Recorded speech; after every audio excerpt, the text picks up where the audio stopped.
नमस्कार साथियों, स्वागत है आप सबका रमा क्लासेस में। और सी-टेट 2024 जो जुलाई में होना है उसके लिए हम सीडीपी का एक प्रीवियस ईयर का सॉल्व पेपर लेकर आ रहे हैं। तो उससे क्या होगा, हम सीडीपी में 30 नंबर ले पाएंगे। कितना में? 30 नंबर। और सबसे ज़्यादा प्रश्न सीडीपी से ही होता है। बाकी जो विषयवार है उसमें भी सीडीपी के कुछ ना कुछ प्रश्न रहते हैं। तो हमको ज़्यादा फोकस सी-टेट पर अगर करना है तो उसके लिए हमको सीडीपी पर बहुत ज़्यादा फोकस करना है, और उसी के खातिर हम प्रीवियस ईयर क्वेश्चन को देख रहे हैं। तो आज हम देखने वाले हैं जनवरी 2023 के प्रश्न और उसके आंसर को, और उससे क्या होगा, हम आसानी से सीडीपी वाले सारे प्रश्न को सॉल्व कर पाएंगे। तो वीडियो के अंत तक बने रहें। आइए देखते हैं आज का पहला प्रश्न। तो आज का पहला प्रश्न में है जो जनवरी फरवरी 2023 में पूछा गया था। पहला, बच्चों के विकास की प्रक्रिया किस प्रकार होती है? बच्चों के विकास की प्रक्रिया किस प्रकार होती है? ऑप्शन ए एक समान और क्रमानुसार, ऑप्शन बी एक समान और अव्यवस्थित, ऑप्शन सी व्यक्तिगत, ऑप्शन डी व्यक्तिगत और या व्यवस्थित। तो इसका सही आंसर है ऑप्शन सी व्यक्तिगत और क्रमानुसार। व्यक्तिगत मतलब अलग अलग व्यक्तियों में अलग अलग तरीके से, लेकिन एक क्रम के अनुसार विकसित होते हैं, विकास होता है। दूसरा प्रश्न, आजकल सिद्धांतकार कार्मिक अवस्था के बजाय संवेदनशील अवधि का ज़्यादा प्रयोग करते हैं, क्यों? कहते हैं ऑप्शन ए विकास की प्रकृति गतिशील है, ऑप्शन बी विकास केवल आनुवांशिकता से निर्धारित होता है, ऑप्शन सी विकास केवल पर्यावरण द्वारा निर्धारित किया जाता है, और फिर ऑप्शन डी विकास अस्थिर और नियत है। तो इसका जो सबसे ज़्यादा सटीक आंसर है, चूँकि ये सब आंसर भी सही है लेकिन केवल नहीं होता, आनुवांशिकता पर भी निर्धारित होता है, पर्यावरण पर भी निर्धारित होता है, अस्थिर है इसी बात ने, विकास प्रगतिशील, ये प्रकृति गतिशील है, मतलब प्रकृति के अनुसार ये गतिशील है। तो ऑप्शन ये सही आंसर है, ऑप्शन ये सही आंसर। आइए देखते हैं अगला प्रश्न।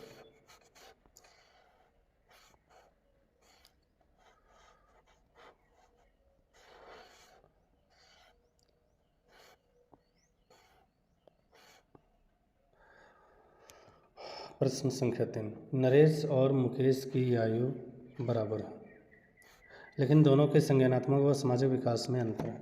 यह किस सिद्धांत के कारण है?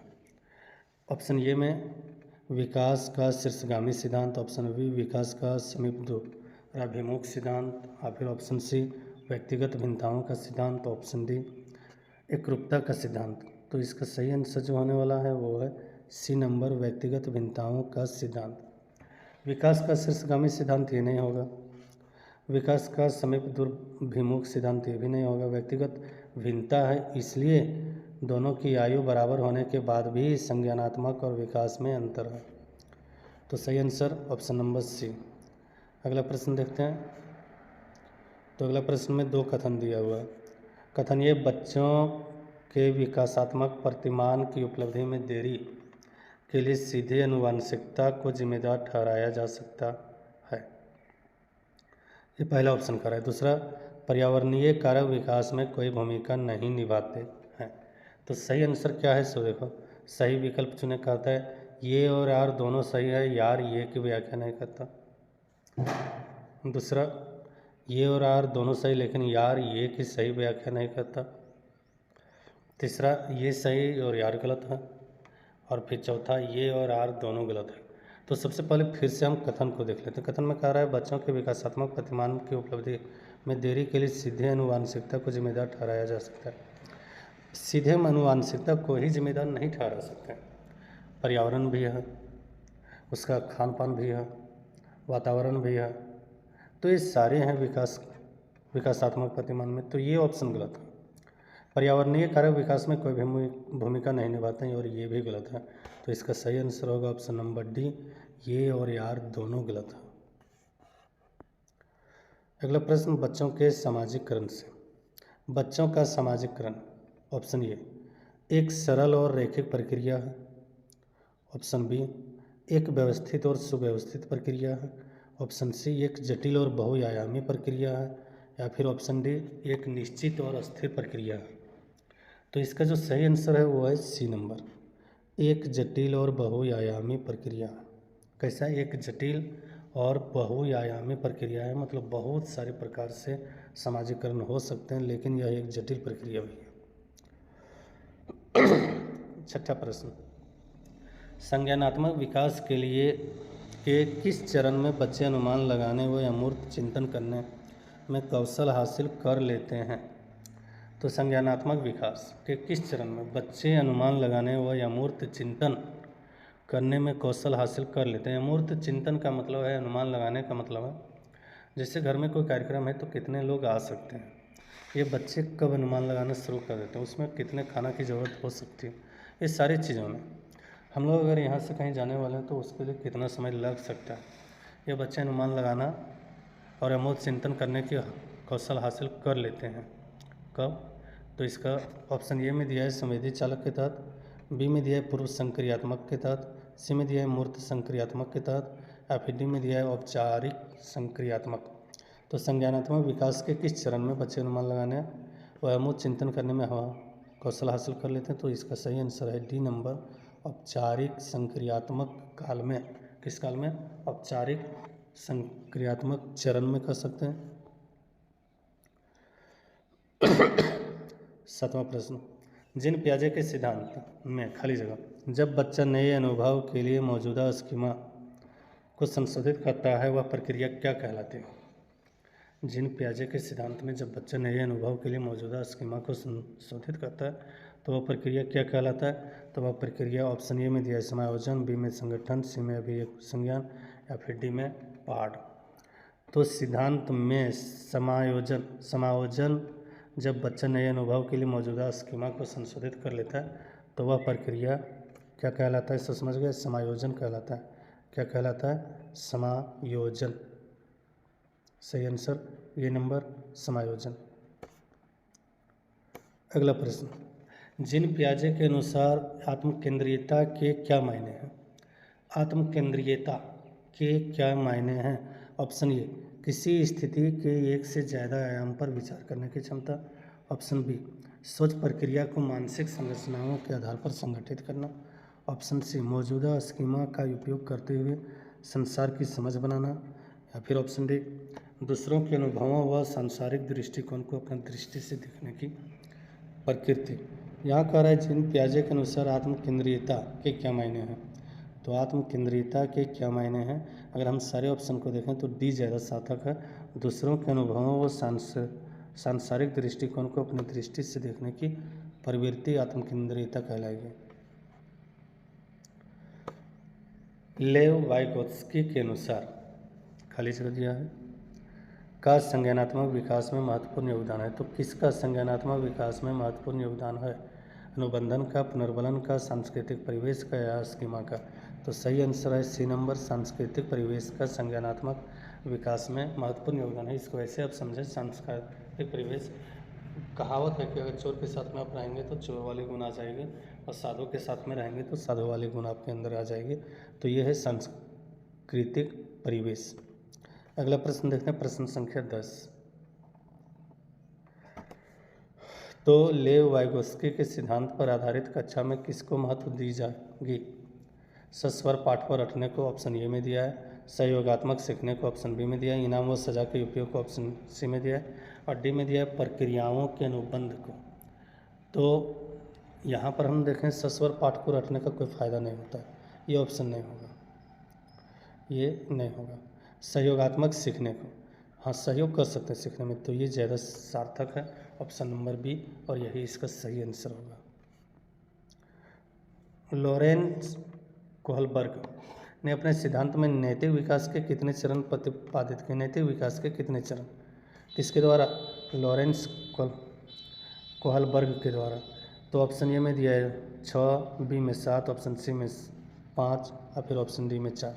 तो इसका जो सही आंसर होगा वो होगा ऑप्शन नंबर ये 6। तो लॉरेंस कोहलबर्ग ने नैतिक विकास के कितने चरण दिए हैं? 6 चरण। याद रखना कितने चरण? 6 चरण। अगला प्रश्न, कोहलबर्ग के नैतिक विकास के किस चरण में व्यक्तियों का मानना है कि सामाजिक व्यवस्था को बनाए रखने के लिए निश्चित नियमों का पालन किया जाना चाहिए? एक निश्चित नियम का पालन किया जाना चाहिए सामाजिक व्यवस्था को बनाए रखने के लिए नैतिक विकास के किस चरण में? और ये क्वेश्चन कोहलबर्ग के अनुसार का है। ऑप्शन ए में यांत्रिक सापेक्षता का अभिविन्यास, ऑप्शन बी सजा और आज्ञाकारिता अभिविन्यास, ऑप्शन सी कानून और यह व्यवस्था, और फिर ऑप्शन डी अच्छा लड़का लड़की, अच्छा लड़का अच्छी लड़की अभिविन्यास। क्या है क्वेश्चन फिर से देखें। कोहलबर्ग के नैतिक विकास के किस चरण में व्यक्तियों का मानना है कि सामाजिक व्यवस्था को बनाए रखने निश्चित नियमों का पालन किया जाना चाहिए? तो ज़्यादा सार्थक जो है ऑप्शन सी है कानून और व्यवस्था अभिविन्यास। तो कानून और व्यवस्था अभिविन्यास को अगर हम पालन करें तो नैतिक विकास सही रहेंगे। अगला प्रश्न, हार्वर्ड के सिद्धांत के अनुसार नर्तकियों, धावकों और अभिनेताओं के पास कौन सी बुद्धि अधिक होती है? नर्तकियों, नाचने वाले, धावकों और अभिनेताओं के पास कौन सी बुद्धि अधिक होती है? किसके अनुसार? हार्वर्ड गार्डनर के अनुसार। ऑप्शन ए में दिया है स्थानिक बुद्धि, ये नहीं होगा। भाषाई बुद्धि, ये नहीं होगा। शारीरिक गति, संवेदनात्मक बुद्धि, ये सही हो सकता है। अंतरावैयक्तिक बौद्धिकता, तो ज़्यादा सार्थक जो है वो सी नंबर है। चूँकि नाचने वाले तो शारीरिक गति तो उसका होगा, धावक मतलब दौड़ने में तेज है तो उसका शारीरिक गति तो ज़्यादा संवेदनशील है। और अगर हम देखें अभिनेता तो कभी उनको रोना होता है, कभी हंसना होता है, कभी अलग अलग फीलिंग्स दिखाने होते हैं, तो शारीरिक ये ज़्यादा है, शारीरिक गति, संवेदनात्मक बुद्धि। अगला प्रश्न, सशिक्षा कक्षा में लड़कों के लिए एक शिक्षक की टिप्पणी पुरुष बनो और लड़कियों की तरह व्यवहार मत करो, ये किसको बढ़ावा दे रहा है? पुरुष बनो और लड़कियों की तरह व्यवहार मत करो। ऑप्शन ए जेंडर समानता को बढ़ावा दे रहे हैं। ऑप्शन बी जेंडर रूढ़िवादिता को बढ़ावा दे रहे हैं। ऑप्शन सी जेंडर भूमिका में लचीलापन की बढ़ावा दे रहे हैं। ऑप्शन डी जेंडर समता। तो देखिए जेंडर समता नहीं होगा, ये बराबर नहीं कर रहे हैं किसी को, और जेंडर भूमिका में लचीलापन भी नहीं ला रहे हैं। क्यों नहीं ला रहे हैं? अगर ये लचीलापन लाते तो पुरुष और लड़की दोनों को एक ही बराबर, लड़का और लड़की को एक ही बराबर मानते, समानता नहीं। तो ये है जेंडर रूढ़िबद्धता। जेंडर के बारे में जो हमारे पुराने विचार हैं उसी को वो बढ़ावा दे रहे हैं, उसी के बारे में वो ऐसा सोच रहे हैं कि लड़कियों की तरह व्यवहार मत करो। अगला प्रश्न, बच्चों के आकलन के बारे में निम्नलिखित में कौन सा कथन सही है? ऑप्शन ए मूल्यांकन का प्राथमिक उद्देश्य तुलना है। ऑप्शन बी आकलन का प्राथमिक उद्देश्य चिंता और भय उत्पन्न करना है। ऑप्शन सी मूल्यांकन विभिन्न साधनों का उपयोग करके किया जाना चाहिए। या फिर ऑप्शन डी मूल्यांकन में बच्चों द्वारा स्व मूल्यांकन शामिल नहीं होना चाहिए। देखिए शामिल तो होना ही चाहिए, ये नहीं होगा। मूल्यांकन का प्राथमिक उद्देश्य तुलना है, ये भी नहीं होगा। आकलन का प्राथमिक उद्देश्य चिंता और भय उत्पन्न करना, ये तो एकदम नहीं होगा। तो ज़्यादा सार्थक जो है वो है सी नंबर, मूल्यांकन विभिन्न साधनों का उपयोग करके किया जाना चाहिए।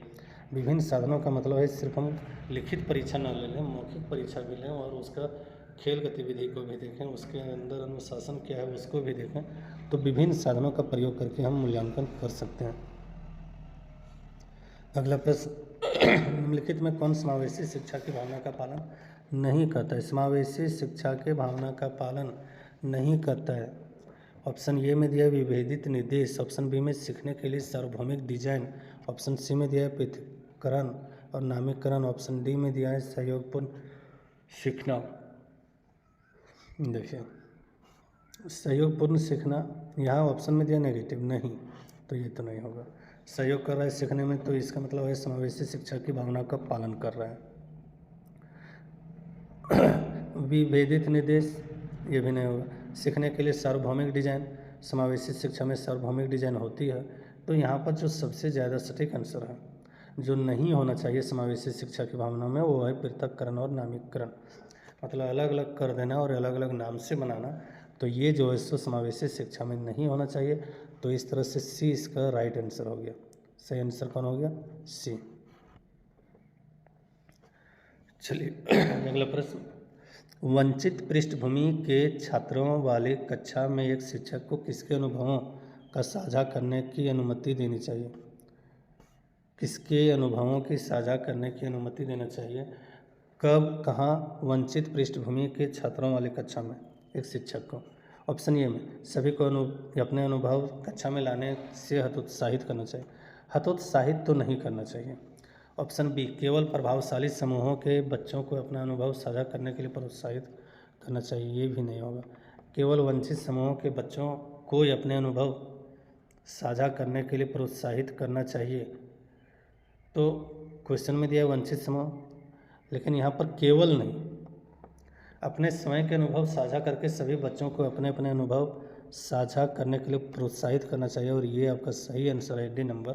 अपने स्वयं के अनुभव साझा करें, मतलब पहले सर अपना अनुभव, जो शिक्षक हैं वो अपना अनुभव साझा करें और फिर सभी बच्चों से अनुभव साझा करने के बारे में कहें। अगला प्रश्न, शारीरिक गति विकलांगता से जूझते छात्रों को समायोजित करने के लिए स्कूलों को पहुंच और बाधा मुक्त वातावरण की सुविधा प्रदान करना चाहिए, जिसमें निम्नलिखित प्रावधान शामिल हैं। तो यहाँ कौन कौन से प्रावधान शामिल हैं किसके लिए? जो शारीरिक गति विकलांगता है, गतिक विकलांगता मतलब वो नहीं चल पा रहे हैं, उससे तो स्कूलों तक पहुंच और बाधा मुक्त वातावरण उसको मिले, इसके लिए अच्छा यहाँ पर ऑप्शन अलग तरीके से दिया है। सबसे पहला में चाहिए पहिया कुर्सी व्हील चेयर, दूसरा में चाहिए वॉकर, तीसरा में चाहिए हैंडरेल के साथ रैप, चौथा में चाहिए उभरा हुआ टाइल और पांचवा में चाहिए ब्रेल लिपि। तो बच्चा अगर गतिक शारीरिक या क्षमता का शिकार है तो उसको ब्रेल प्रणाली की ज़रूरत होनी चाहिए, ऐसा हमको नहीं लगता है। किसकी ज़रूरत नहीं होना चाहिए? ब्रेल प्रणाली का। उभरा हुआ टाइल, ये अगर फिसलता तो उभरा हुआ टाइल की ज़रूरत है। हैंडरेल के साथ रैम्प, चूँकि गतिक विकलांगता है तो रैम्प या फिर हैंडरेल उसके लिए काम कर सकता है, तो ये सही है।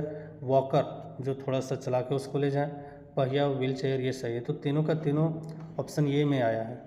ऑप्शन ए में पहिया कुर्सी व्हील चेयर चाहिए, वॉकर चाहिए और फिर हैंडरेल के साथ रैम्प चाहिए, तो इसका सही आंसर है ऑप्शन नंबर ये। बाकी ये दोनों नहीं चाहिए। कौन कौन नहीं चाहिए? उभरा हुआ टाइल और ब्रेल प्रणाली, ये तो अंधे लोगों के लिए है ना ब्रेल प्रणाली। अगला प्रश्न, निम्नलिखित में कौन सी अधिगम या क्षमता से जोड़ने वाले छात्रों की विशिष्ट पहचान विशेषता है? तो प्रश्न में कह रहा है अधिगम या क्षमता से जूझने वाले छात्रों की विशिष्ट पहचान विशेषता है। तो ऑप्शन ए में दिया है पढ़ने में शब्दों या पंक्तियों को छोड़ देते हैं, वर्तनी में गलती करते हैं। या क्षमता को हमको देखना है। ऑप्शन बी में 2 फीट की दूरी से परे चीज़ नहीं देख सकते। ऑप्शन सी में एक ही गति क्रिया को बार बार करते हैं। या फिर ऑप्शन डी में 70 डेसिबल की आवाज़ नहीं सुन सकते। तो यहाँ देखिए अधिगम या क्षमता है उनकी, तो इनकी ज़रूरत नहीं है, चूँकि वो पढ़ नहीं पा रहे हैं तो इनकी ज़रूरत नहीं है। गति क्रिया, एक ही गति क्रिया बार बार करना, मतलब दौड़ रहे हैं तो दौड़ना, या फिर उछल रहे हैं तो उछलना, या फिर 2 फीट की दूरी से परे चीज़ों को नहीं देख सकते, तो इनकी ज़रूरत नहीं है अधिगम क्षमता में। क्षमता मतलब वो नहीं पढ़ पा रहे हैं, तो इसका सही आंसर है पढ़ने में शब्दों या पंक्तियों को छोड़ देते हैं, वर्तनी में गलती करते हैं। किस में गलती? पढ़ने में गलती कर रहे हैं। अगला प्रश्न, प्रतिभाशाली बच्चों के बारे में निम्नलिखित में कौन सा कथन सही है? प्रतिभाशाली बच्चे हैं तो उसके लिए कौन सा कथन सही है? ऑप्शन ए, प्रतिभाशाली बच्चों को किसी खास शैक्षणिक संशोधन की आवश्यकता नहीं होती, ये गलत बात है। प्रतिभाशाली बच्चे हैं तो उनको खास शैक्षणिक संशोधन की आवश्यकता होती है। ऑप्शन बी, प्रतिभाशाली बच्चों को बार बार करने के लिए बहुत ही सरल नियमित कार्य दिए जाने चाहिए। नहीं, सरल नियमित कार्य नहीं देना चाहिए, उनको कठिन नियमित कार्य देना चाहिए ताकि वो बार बार कर सकें।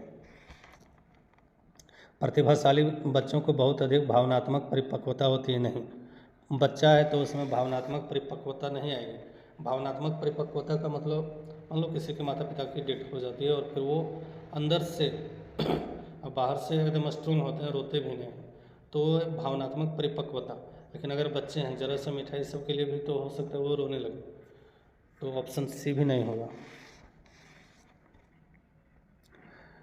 तो प्रतिभाशाली बच्चों के बारे में जो ज़्यादा कथन सार्थक है वह प्रतिभाशाली बच्चों को सीखने की विशिष्ट ज़रूरतें होती हैं। सीखने की विशिष्ट ज़रूरतें होती हैं जिन्हें अक्सर कक्षाओं में नज़रअंदाज कर दिया जाता है। इसका मतलब है प्रतिभाशाली बच्चे हैं लेकिन अक्सर हम उससे कक्षा में क्या करते हैं, नज़रअंदाज कर दिया जाता है। अगला प्रश्न, तो अगला प्रश्न में है माध्यमिक कक्षाओं के छात्रों की सक्रिय भागीदारी को किसके द्वारा बढ़ावा दिया जाना चाहिए? सक्रिय भागीदारी को बढ़ावा किसके द्वारा दिया जाना चाहिए? ऑप्शन ए में दिया है सकारात्मक और नकारात्मक पुनर्बलन द्वारा, ये नहीं होगा। निष्क्रिय श्रवण द्वारा, ये भी नहीं होगा। प्रतियोगिता को बढ़ावा देकर ये हो सकता है। और ऑप्शन डी में है पूछताछ और जांच की प्रक्रियाओं के माध्यम से। सक्रिय भागीदारी को बढ़ावा देना है तो हम डी को ज़्यादा सार्थक मानेंगे पूछताछ और जांच के प्रक्रियाओं के माध्यम से, और ये इसका सही आंसर है। पते तक कुछ हद तक सही है, लेकिन इसमें जो सबसे ज़्यादा सटीक आंसर है वो ऑप्शन नंबर डी है। चलिए, थोड़ा सा प्रॉब्लम है, अलग अलग ऑप्शन है, तो हम पहले ऑप्शन को देख लेते हैं। ऑप्शन ये कथन एक में है, समकक्षियों से चर्चा व संवाद की शिक्षा शास्त्रीय पद्धतियाँ समस्या समाधान के कौशल के विकास में बाधा डालते, और तर्क यार अधिगम की प्रक्रिया का स्वरूप व्यक्तिवादी है न कि सामाजिक। तो इसका सही जो आंसर है वो क्या है, चुनने के लिए कहा जा रहा है। तो ऑप्शन ए में ये और या दोनों सही है, और ये यार की व्याख्या ये सही नहीं है। ऑप्शन बी में ये और या दोनों सही है, लेकिन यार ये की सही व्याख्या नहीं करता है। ऑप्शन सी में सही है, ये सही है, लेकिन यार गलत है, और ऑप्शन डी में ये और या दोनों गलत है। तो आइए फिर से हम देख लेते हैं थोड़ा सा ऑप्शन को। कह रहा है समकक्षियों से चर्चा व संवाद की शिक्षा शास्त्रीय पद्धति समस्या समाधान के कौशल के विकास में बाधा डालती है, नहीं, बाधा नहीं डालते, तो ये ऑप्शन गलत है। और अधिगम की प्रक्रिया का स्वरूप व्यक्तित्ववादी है न कि सामाजिक, ये दोनों ऑप्शन गलत है। तो इसका सही जो आंसर होगा ऑप्शन नंबर डी होगा, ये और या दोनों गलत है। अगला प्रश्न, एक शिक्षक को अपने विद्यार्थियों को किस प्रकार के लक्ष्य निर्धारित करने के लिए प्रोत्साहित करना चाहिए? किस प्रकार के लक्ष्य निर्धारित करने के लिए प्रोत्साहित करना चाहिए? तो ऑप्शन ए महारत उन्मुख, ऑप्शन बी प्रदर्शन उन्मुख, ऑप्शन सी विफलता को स्वीकार करने वाला, या फिर ऑप्शन डी असफलता से बचने वाले। यहाँ हमको प्रोत्साहित करना है लक्ष्य निर्धारण के लिए, तो इसका सही ऑप्शन होगा ऑप्शन नंबर ए महारत उन्मुख। सही आंसर क्या, महारत उन्मुख। अगला प्रश्न, एक व्यक्ति की धारणाएं सीखने पर एक महत्वपूर्ण प्रभाव डालती है। निम्नलिखित में कौन सी धारणा सीखने पर सकारात्मक प्रभाव डालेगी? सकारात्मक प्रभाव डालना है इसका। पहला, मुझ में जन्मजात कोई क्षमताएं मौजूद नहीं है, ये ऑप्शन गलत है। सबों में जन्मजात कुछ न कुछ मौजूदा क्षमताएं होती है। शिक्षक हमेशा कठिन प्रश्न पत्र बनाते हैं, ये भी ऑप्शन गलत है। सी, अच्छे या बुरे अंक लाना अपने प्रयास पर निर्भर करता है, इसको सही है। देखते हैं आगे। ऑप्शन डी, भूगोल शास्त्र में मेरे कभी भी अच्छे अंक नहीं आए, और मेरे प्रयास करने पर भी इसमें अच्छे अंक नहीं आ पाएंगे। तो कौन सी सकारात्मक प्रभाव डालेगी? सकारात्मक, इसमें भी नहीं आएंगे, तो ये तो नहीं होगा। तो ऑप्शन सी सही आंसर है। अच्छे या बुरे अंक लाना अपने प्रयास पर निर्भर करता है। बच्चा यहाँ पॉजिटिव हो रहा है कि अगर हम ज़्यादा मेहनत करेंगे, ज़्यादा प्रयास करेंगे तो हम अच्छा अंक ले पाएंगे। तो ऑप्शन सी सही आंसर है इसका। प्रश्न संख्या 25वां, संरचनावाद का सिद्धांत। संरचनावाद का सिद्धांत ऑप्शन ए सीखने में अधिगमकर्ता की भूमिका को महत्वपूर्ण मानता है, जिससे वह संसार के बारे में खुद ही समझ बनाता है। संरचनावाद, अधिगमकर्ता मतलब जो अधिगम कर रहे हैं उन्हीं की भूमिका को महत्वपूर्ण मान रहा है। ऑप्शन बी, जानकारी के स्मरण और उसके प्रत्यारोपण की परीक्षा पर जोर देता है। ऑप्शन सी, शिक्षिका के प्रभुत्व भूमिका पर जोर देता है। और ऑप्शन डी, निष्क्रिय अनुकरण की अधिगम में भूमिका पर जोर देता है। तो 25 का जो सही ऑप्शन है वो है ये नंबर, सीखने के अधिगमकर्ता की भूमिका को महत्वपूर्ण मानता है। तो अधिगमकर्ता की भूमिका को महत्वपूर्ण मानता है, जिससे वो संसार के बारे में खुद ही समझ बना सकते हैं। अगला प्रश्न, बच्चे निम्न में से किस आधार पर अगले ज्ञान का निर्माण करते हैं? निम्न में से किस आधार पर अगले ज्ञान का निर्माण करते हैं? ऑप्शन ए, जो उनके लिए या प्रासंगिक है। ऑप्शन बी, वह पहले से समझ है, जो वह पहले से समझते हैं। ऑप्शन सी, जो उनके लिए अज्ञात है। फिर ऑप्शन डी, जो उनके वर्तमान संज्ञानात्मक स्तर से बहुत परे है। तो इसका जो सही आंसर है ऑप्शन बी नंबर है, जो वह पहले से समझते हैं और उसी के आधार पर वह अगले ज्ञान का निर्माण करते हैं। इसका मतलब हम अगर किसी बच्चे को प्राइमरी स्टेज का अगर हम एजुकेशन न दें तो उससे फिर आगे के स्तर में गिरावट आती है। तो किस आधार पर? सबसे पहले वो जो समझते हैं उसी के आधार पर अपने ज्ञान का निर्माण करते हैं। अगला प्रश्न, संज्ञान व संवेगों के बारे में कौन सा कथन सही है? संज्ञान व संवेगों के बारे में कौन सा कथन सही है? तो ऑप्शन ए, संज्ञान व संवेग की प्रक्रिया एक दूसरे से स्वतंत्र है। ऑप्शन बी, संज्ञान व संवेग एक दूसरे से गुथे हुए हैं। वह एक दूसरे को प्रभावित करते हैं।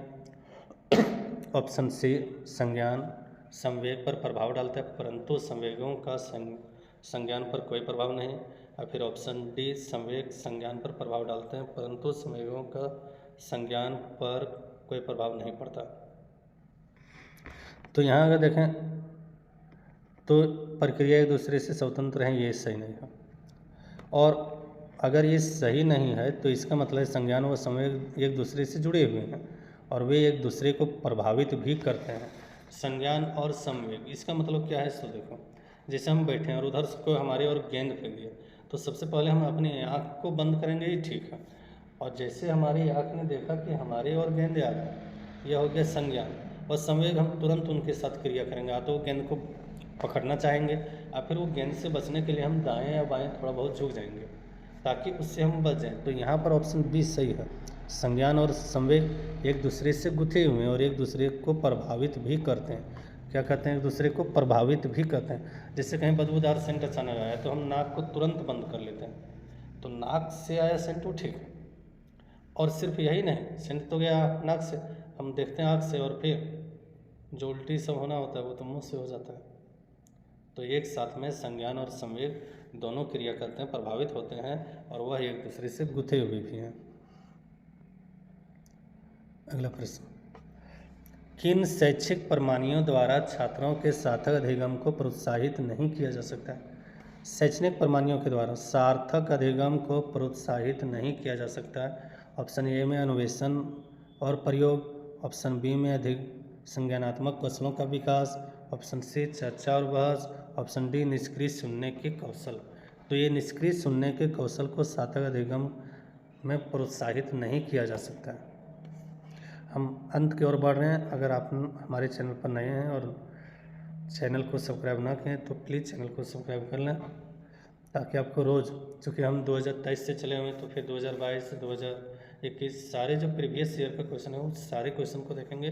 और अगर हम सारे क्वेश्चन को डिटेल से देखते जाएंगे तो इतना तो तय है कि हम जो है सो CDP में, चाइल्ड डेवलपमेंट एंड पेडागोगी में बहुत अच्छा स्कोर कर सकते हैं। ये नहीं 30 में 30, लेकिन 30 में से आपका 27, 28, 29 आ सकता है। और अगर इसमें आप ज़्यादा स्ट्रॉन्ग हो जाते हैं तो फिर आपका आने वाले जो और भी विषय हैं, चाहे आपका 1 to 5 में गणित है, 6 to 8 में विज्ञान या गणित है, सामाजिक विज्ञान है, तो उसमें भी बहुत सारे प्रश्न आपका इनसे पूछा जाता है, भाषा में भी पूछा जाता है CDP से, तो वहाँ पर भी आपको बहुत अधिक मदद हो सकता है। तो 19वां प्रश्न को देखते हैं। 29वां, थोड़ा सा साइड वाले ध्वनि को इग्नोर कीजिएगा, चूँकि हम एक खुले जगह पर बैठे हुए हैं जो सड़क के किनारे है, तो यहाँ पर बहुत ज़्यादा इस प्रकार के गाड़ियाँ का आना जाना होते रहता है। अगला प्रश्न, विद्यार्थियों द्वारा निर्मित भ्रांतियों को निपटने के लिए रचनात्मक दृष्टिकोण क्या सुझाव देता है? ये उन्हें अनदेखा करना चाहिए, उन्हें निष्क्रिय रखने की बहुत सारी विषय वस्तु देनी चाहिए, विद्यार्थियों को सजा देनी चाहिए, या फिर भ्रांतियों की प्रत्युत्तर हेतु चर्चा के मौके मुहैया कराना चाहिए। फिर से देख लेते हैं। विद्यार्थियों द्वारा निर्मित भ्रांतियों से निपटने के लिए रचनात्मक दृष्टिकोण क्या सुझाव देते हैं? तो सबसे पहले वैसी चीज़ों को हम अनदेखा कर देंगे, और इसका सही आंसर है अनदेखा कर देंगे। ये सही आंसर है, ऐसा नहीं मानना है, क्योंकि अगर अनदेखा करेंगे तो उसके अंदर रचनात्मक विकास नहीं आएगी। रटने पर अगर बात करेंगे तब भी उसके अंदर रचनात्मक विकास नहीं आएगी। सजा अगर देंगे तो बच्चा तो फिर अगला बार से बात ही नहीं करना चाहेगा। तो क्या है? रचनात्मक दृष्टिकोण का सुझाव निर्मित भ्रांतियों से निपटने के लिए भ्रांतियों के प्रत्युत्तर हेतु चर्चा के लिए मौका मुहैया कराना चाहिए, और ऑप्शन नंबर डी इसका सही आंसर है। आज का अंतिम प्रश्न को हम देखते हैं। तो आज का अंतिम प्रश्न CDP का जो है, कथन ये में स्कूलों को माता पिता को किसी भी तरह से उनके बच्चों की शिक्षा में शामिल नहीं करना चाहिए। किसको? माता पिता को किसी भी तरीके से बच्चों की शिक्षा में शामिल नहीं करना चाहिए। ये तो बिल्कुल गलत है, पहले ही गलत कर लो। स्कूलों को माता पिता बच्चों की शिक्षा में शामिल होंगे, और जब बच्चों की शिक्षा में शामिल होंगे तो बच्चा ज़्यादा अच्छा करेगा। तो ऑप्शन ये पहले ही गलत कर लो। तर्क क्या? समुदाय के साथ संपर्क स्थापित करने से विद्यार्थियों के अर्थपूर्ण अधिगम में बाधा उत्पन्न होती है। अच्छा, अगर बच्चा समुदाय से संपर्क करेगा तो विद्यार्थी के अर्थपूर्ण अधिगम जो है उसमें बाधा उत्पन्न कहाँ से होगी, वो तो पूरा हो सकता है। तो ये भी ऑप्शन गलत है। तो इसका जो सही आंसर होगा ऑप्शन नंबर डी होगा। ये और यार दोनों गलत हैं। तो इसी के साथ CDP का ये क्लास समाप्त होता है। आप सबको पसंद आई होगी। धन्यवाद।